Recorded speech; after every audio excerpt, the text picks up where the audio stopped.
Chers auditeurs, chers téléspectateurs, bonsoir. Bienvenue à cette nouvelle édition d'Info Soirée. On y va pour les titres. Le pire est derrière nous. Freddy est passé à son point le plus proche, à 120 km au nord de Grand-B à 16h cet après-midi. Et s'éloigne maintenant, mais une alerte de classe 3 est maintenue car le cyclone est toujours dangereusement proche de Maurice. Le pays a quand même connu des vents violents, 126 km à l'heure à Champ-de-Mars, mais surtout dans le nord du pays, assez pour faire chuter des arbres, des poteaux électriques, assez pour inonder les routes dans les zones côtières. Les services d'urgence étaient à pied d'œuvre. Nos journalistes aussi. Alkiz Ramdine nous raconte en live en début de journal. 562 personnes dans les 19 centres d'évacuation selon le ministère de la Sécurité sociale. Le CB aussi à pied d'œuvre pendant tout le passage du cyclone pour établir la fourniture d'électricité à environ 1 millier de familles à travers l'île. Nous ferons le point avec les différents services d'urgence dans ce journal. Et puis ce nouveau système d'alerte qui a été mis en œuvre pour la première fois lors du passage de Freddy. Le public se doit de rester prudent et de respecter l'avis de sécurité qui rentre en vigueur après la levée de l'alerte cyclonique. Tout comme pour l'alerte 3, circuler reste interdit pour le public. Et ce drame dans le village de Quatre-Sœurs, dans l'est du pays, un homme de 26 ans finit par avouer à la police qu'il a administré du brown sugar à sa concubine. La jeune femme de 22 ans est décédée à l'hôpital Bruno Chang hier. En fin de journal, nous irons en Antarctique où sous l'effet du réchauffement climatique, cet immense bloc de glace situé à l'ouest de l'Antarctique se dissout rapidement et de manière inattendue. À lui seul, Thwaites, désormais connu comme le glacier de l'apocalypse, déverse des milliards de tonnes de glace dans les eaux, contribuant à 4% de l'élévation annuelle du niveau de la mer. De toute évidence, il semble que le pire soit derrière nous. Freddy est passé au plus près de Maurice vers 16h cet après-midi, 120 km au nord de Grand-B. Il n'y a pas eu d'avertissement de cyclone de classe 4, les rafales n'ayant pas atteint les 120 km à l'heure de manière soutenue dans plusieurs endroits. Ce cyclone s'éloigne à présent, mais une alerte de classe 3 est maintenue car Freddy est toujours dangereusement proche de Maurice. L'île Maurice a eu quand même des vents violents, un pic de 126 km à l'heure au Champ-de-Mars, mais dans le nord, des arbres sont tombés, des poteaux électriques également, et la mer a inondé certaines routes côtières, les rendant inaccessibles. Alkiz Ramdine a signalé l'île pour Info Soirée. Nous allons l'écouter tout de suite. Bonsoir Alkiz. Bonsoir Prem. Alors racontez-nous un peu Alkiz, qu'est-ce que vous avez vu? Écoutez Prem, on avait débuté la tournée cet après-midi vers 15h. Nous avons sillonné le nord-ouest du pays, a débuté au niveau de Baie-du-Tombeau, passant par Balaclava et à Pointe-Piment. Je peux vous dire que la route à cette partie de la journée était complètement obstruée par les chutes d'arbres, mais aussi des pylônes électriques. Et des fois, on a même vu en live au cœur de l'info des fils de haute tension qui jonchaient la route. Nous avons aussi parcouru cette tournée à Grand-Gobe. Nous avons aussi constaté que l'eau, la raz-de-marée qu'il y avait ce matin, en début d'après-midi, l'eau s'est finalement a repris son droit dans l'océan. Et nous avons eu quelques témoignages, mais un constat général, Prem, je peux vous dire que les autorités auront fort à faire demain. Plus ou moins avec les nombreuses chutes d'arbres, mais aussi des branches, comme vous voyez ici même, à Port-Louis, au niveau de la place d'Orme. Les branches jonchent le chemin, même de l'autre côté de la route, ici à Place d'Orme. vous allez savoir que dans le journal de 16h30, la prévisionniste nous disait que au niveau des rafales, Champ-de-Mars a reçu plus de 100 km de vent. Et je peux vous dire que dans la journée, ici même, à Port-Louis, on a reçu des fortes rafales, on a ressenti des fortes rafales. En revenant vers la capitale, nous avons emprunté l'autoroute et je peux vous dire que là aussi, quelques branches jonchent la route. Et comme je vous le dis, demain, je pense bien que les autorités auront fort à faire pour déblayer un petit peu la route. Un constat général aussi, il n'y a pas eu beaucoup de pluie, comme ici à Port lui-même, là. Le chemin est presque à sec, même dans le nord, dans quelques régions que nous avons traversées, c'était plus ou moins à sec. Il n'y a pas même eu de pluie, mais des vents forts, des rafales, on peut ressentir dans plusieurs régions du nord. La consigne que je peux partager avec nos téléspectateurs, faites bien attention. Parce que dans la nuit, même aux petites heures du matin, ceux qui vont sortir, nous ne savons pas à quelle heure les avertissements de cyclone vont être enlevés, mais faites très attention parce que nous-mêmes, au niveau de Radio Plus, en traversant dans notre véhicule, nous avons eu beaucoup de difficultés à traverser. Comme vous le savez, la dernière fois, lors du cyclone Batirai, un malheureux événement est arrivé, la mort d'un automobiliste. Faites très attention quand vous traversez, surtout les automobilistes, car la moindre passage sur un arbre ou une branche peut vous débalancer et vous allez vous retrouver blessé sur le chemin, ainsi de suite. Donc, suivez les consignes sur notre plateforme defimedia.info, mais aussi les consignes des autorités, de la police, du CEB, ainsi de suite. Voilà, après, quand je vous montre ces images ici à Place d'Homme, où plusieurs branches jonchent le chemin ici, la consigne, restez chez vous, ne sortez pas si ce n'est pas urgent. De la Place d'Homme, Alkiz Ramdin, pour Télé Plus dans Info Soirée. Merci beaucoup Alkiz et surtout merci d'être toujours présent, de toujours répondre à l'appel et d'être là pour donner les derniers développements à nos téléspectateurs. Donc merci Alkiz. Et vous avez sans doute pris connaissance mais pour la forme, je vous rappelle ce 12e bulletin des cyclones pour Maurice émis à 19h10 ce lundi. Un avertissement de cyclone de classe 3 reste donc en vigueur à Maurice. Au cours des dernières heures, Freddy a subi un léger affaiblissement, bien qu'il reste un cyclone tropical intense. Il est passé à son point le plus proche de l'île, à environ 120 km au nord de Grand-Bay, vers 16h. À 19h, Freddy était à environ 165 km au nord-ouest de Maurice. Les plus fortes rafales enregistrées à 16h sont comme suit. Champ-de-Mars, 126 km à l'heure. Richter, 100 km à l'heure. Vacoa, 96 km à l'heure. Grand Bassin, 94.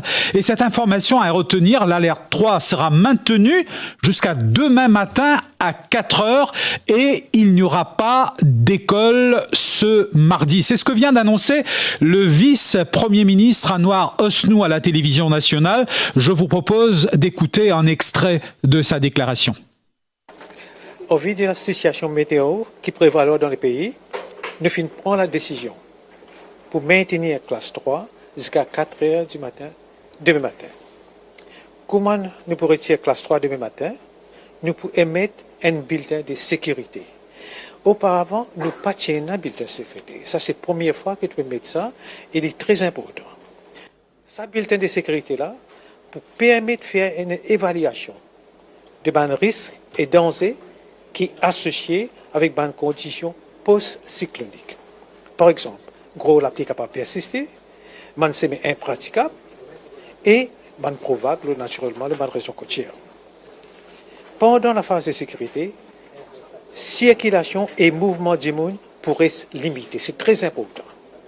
D'Imoun bien reste à l'abri dans toute la case pendant sa phase de sécurité là. Ça c'est très important.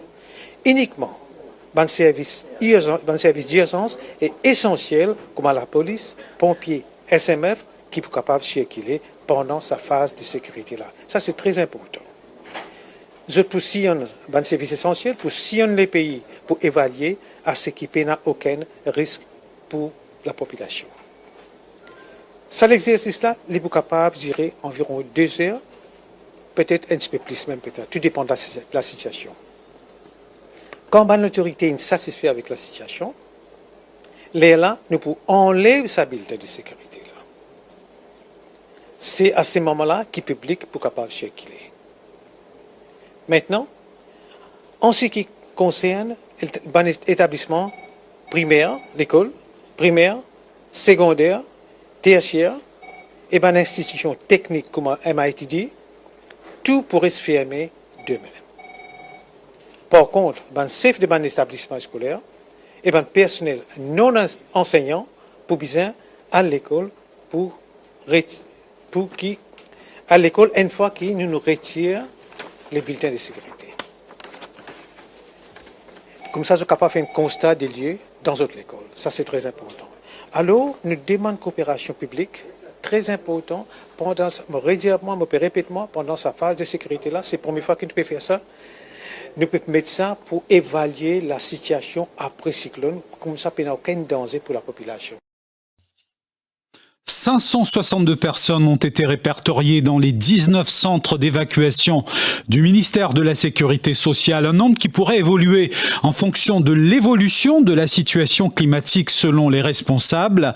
Pour l'heure, c'est le centre à la résidence La Cure qui abrite le plus grand nombre de réfugiés avec 155 personnes, suivi de celui de Rochebois avec 120 personnes et puis celui de Bambou avec 103 personnes. Warren Marie était à Bambou cet après-midi. Témoignage.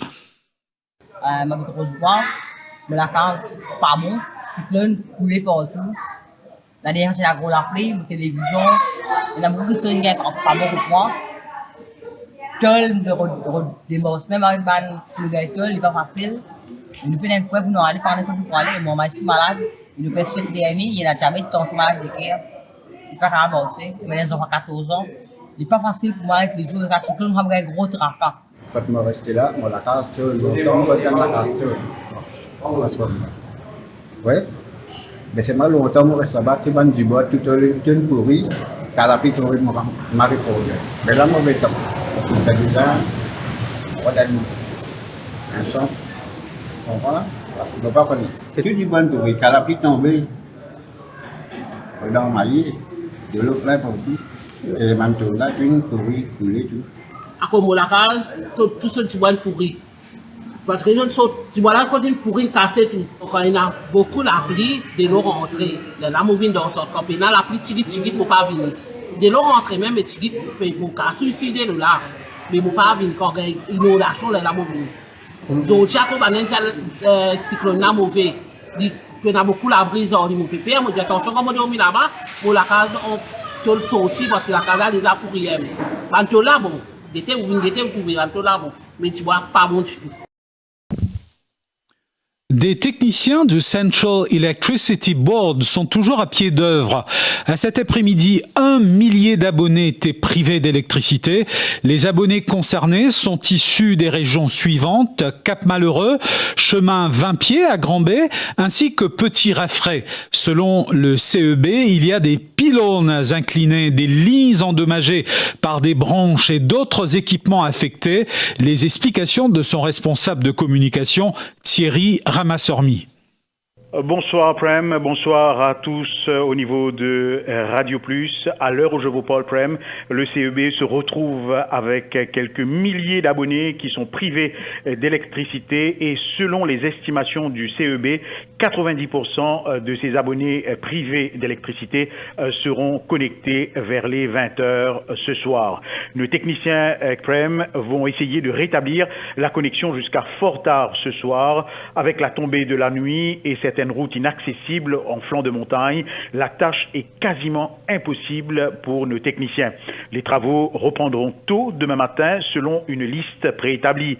Il faut savoir que ce sont des feeder lines, soit de grosses lignes d'alimentation qui sont en panne, car ces lignes ont sans nul doute été touchées par des objets volants, branches, feuilles de tôle, bois et autres structures de panneaux publicitaires. Les régions qui sont touchées, Rochebois, Baie du Tombeau, Cap-Malheureux, Calodine, Bain-Bœuf, une partie de la Plaine Verte, Floréal, une partie de Rosille, La Source, Quatre-Bornes, Henrietta, Médine, NHDC La Caverne, Souillac, Paille et une partie de la Mi-Voie à Rivière-Noire. Jusqu'à 20h, comme je vous l'ai dit, nos techniciens feront de leur mieux pour rétablir la connexion et le CEB rappelle à ses abonnés de ne pas toucher les lignes électriques tombées au sol et de ne pas faire des interconnexions entre voisins. Au CEB, on estime qu'un millier d'abonnés seront privés d'électricité ce soir. Tôt demain matin, les équipes seront à pied d'œuvre et sur le terrain pour rétablir la connexion dans les plus brefs délais. Merci beaucoup Thierry Ramasurmi pour ces précieuses informations. Et puis, cet incident aux casernes centrales, le vent violent a provoqué la chute d'un arbre, comme vous voyez, 5 voitures endommagées, mais pas de blessés à déplorer heureusement. Il s'agit des véhicules appartenant à des policiers de service aujourd'hui. Les éléments de la SSU ont dû intervenir pour déblayer les débris. Et une trentaine d'interventions de la SMF et des pompiers à travers l'île. Après des chutes d'arbres, des patients ont été évacués vers l'hôpital à bord des véhicules blindés de la SMF. Parmi une femme enceinte à Rivière-du-Rempart. Les autorités sont sur le qui-vive en ce temps cyclonique. Dans les établissements hospitaliers, les rendez-vous et opérations ont été renvoyés. De son côté, la police informe le public qu'après la levée de toute alerte cyclonique, il sera toujours interdit de circuler, comme on vous l'a dit précédemment. Et le point, cette fois-ci, avec Kavina Ramparsad. Très important cette fois-ci, une fois qu'on enlève l'alerte cyclonique, quand même nous prenons une phase qui appelle une phase que que la police pour faire une chose de une clearance, ça veut dire pour faire une route clearance, là qui comment dire pour gagner accès pour rouler. Alors sa phase de me penser qu'ils ont besoin, il est important comme ça. Écoute sa phase. Il fallait quoi quand tu es tout classe, ok tout cyclone fini, non, loin de là quand même, nous devons atteindre une clearance de l'autorité. Tout service urgence, n'importe qui urgence, un patient capable de l'hôpital. Mais par contre, un service habituel, comme un rendez-vous, ça, à cause de classe 3, ça, une cancel. Donc, ça peut être reprogrammé pour plus tard. Donc, toute une opération, tout une cancel pour aujourd'hui. Tout peut être reprogrammé pour plus tard. Et à présent, cette incursion dans l'histoire, on le dit souvent, hein, Maurice, les jeunes ne savent pas encore ce que c'est que des vrais cyclones. Maurice a déjà connu des cyclones intenses du même type que Freddy, mais cependant, certains sont passés carrément sur l'île. Les moins jeunes ont en tête le cyclone Carole en février 1960, 40 morts, qui a mis le pays aussi à genoux, ou encore Gervaise, le cyclone le plus fort à traverser l'île, c'était en février 1975. Et puis plus récemment, Hollanda en 1994, mais aussi le cyclone tropical très intense, Dina, en 2002. Didier Rose raconte, reportage. Selon la station météorologique de Vacois, le plus intense d'entre eux est Gervaise, qui a traversé l'île du 5 au 7 février 1975. Sa plus forte rafale jamais enregistrée dans l'île était de 280 km par heure. L'œil passe sur l'île vers 20 h le 7 février. Le cyclone a fait une dizaine de victimes et des dégâts considérables. Autre cyclone qui a laissé de mauvais souvenirs est sans conteste le cyclone Carole. C'est le 28 février 1960 que l'œil traverse Maurice. Les rafales dépassent les 240 km par heure à certains endroits et sont estimées à plus de 280 km par heure à 4 bornes. Quelques jours plus tôt, le pays avait reçu la visite du cyclone Alix. L'île resta sans électricité pendant près d'un mois, alors que 42 personnes ont perdu la vie et plus de 100 000 autres se sont retrouvés sans abri. En février 1962, c'est le cyclone Jenny qui laisse des dégâts énormes avec des rafales de 235 km/h enregistrées à Port-Louis. Plus de 8000 maisons sont dévastées et 12 personnes ont trouvé la mort. Le cyclone Olanda, qui a provoqué beaucoup de dégâts à Maurice, est passé à son point le plus proche, c'est-à-dire à 20 km au nord-ouest de Maurice le 10 février 1994, avec des rafales atteignant 216 km/h. Le dernier cyclone tropical très intense à avoir frappé Maurice jusqu'ici est Dina en 2002. Son œil est passé à 50 km au nord de Maurice, avec des rafales avoisinant les 228 km/h au Morne. Les dégâts matériels sont importants et le pays a compté aussi 4 décès et quelques centaines de sinistrés. Et nous passons maintenant à une page de pub. Je vous retrouve tout de suite après.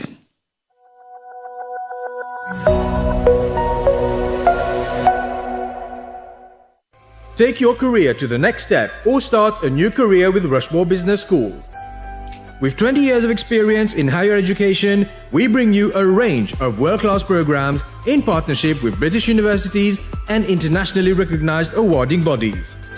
For more information on our next intake in February, visit our website or connect with us on Facebook, Instagram or LinkedIn. Rushmore Business School. 20 years of re-engineering your future.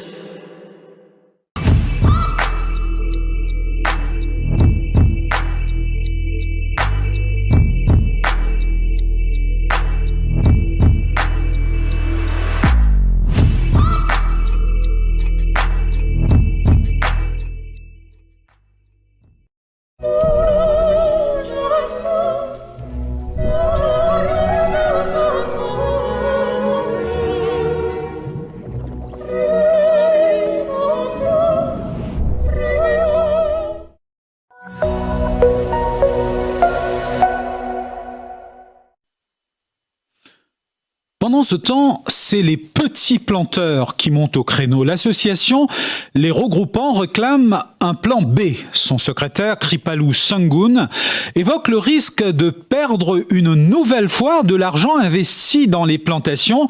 Il fait référence à la récente période de fortes averses ayant affecté plusieurs petits planteurs de légumes. Kripalu Sangun demande ainsi à ce qu'il y ait une police d'assurance pour les planteurs en cas de mauvais temps.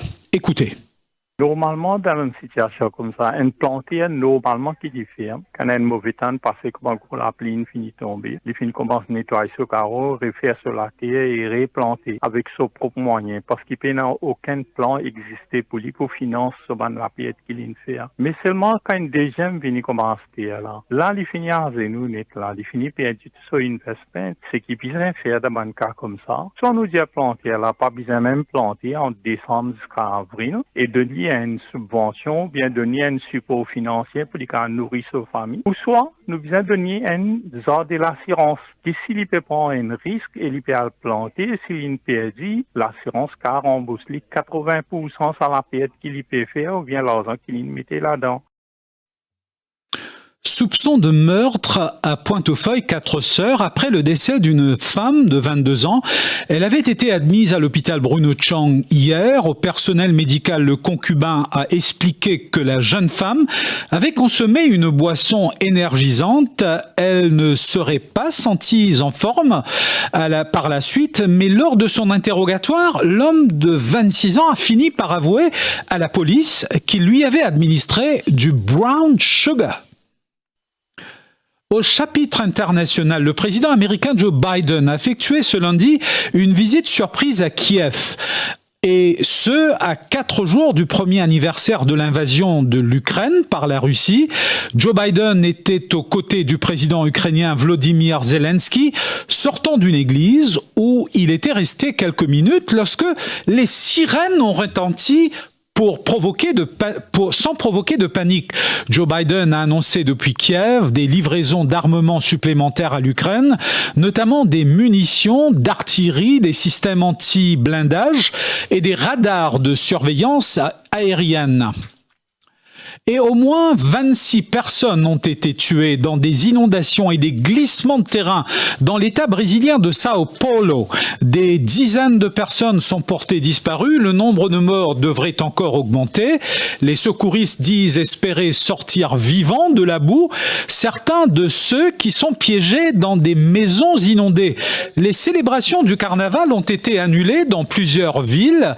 Dans la ville côtière de São Sebastião, 627 mm de pluie, 627 mm de pluie sont tombés en 24 heures, soit le double de la quantité prévue pour le mois. Et nous terminons avec cette nouvelle de Thwaites, ce glacier de la taille de la Grande-Bretagne qu'on surnomme le glacier de l'Apocalypse. Sous l'effet du réchauffement climatique, cet immense bloc de glace situé à l'ouest de l'Antarctique se dissout rapidement et de manière inattendue. Selon une enquête menée par des scientifiques britanniques et américains, sa fonte provoquerait une élévation de près d'un demi-mètre de la surface des mers. À lui seul, Thwaites déverse des milliards de tonnes de glace dans les eaux, contribuant à 4% de l'élévation annuelle du niveau de la mer. C'est une information qui restera encore très longtemps à la une. Nous y reviendrons certainement. Et nous revenons sur cette information. Le nord et l'est de l'île n'ont pas été épargnés par le passage de Freddy cet après-midi. Une mer démontée et des vagues impressionnantes ont provoqué la panique chez de nombreuses familles, particulièrement à Grand Gobe, où des habitants parlent d'une scène inédite. Une accumulation d'eau de mer est aussi signalée sur les routes côtières à Poste-Lafayette et à Anse-Larrey. Des routes ont été fermées au public. La police est sur place pour des déviations routières. Voyez plutôt ces images.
Et c'est sur ces images de Freddy que nous avons tenu à prendre congé de vous. Voilà, nous sommes arrivés à la fin de ce journal.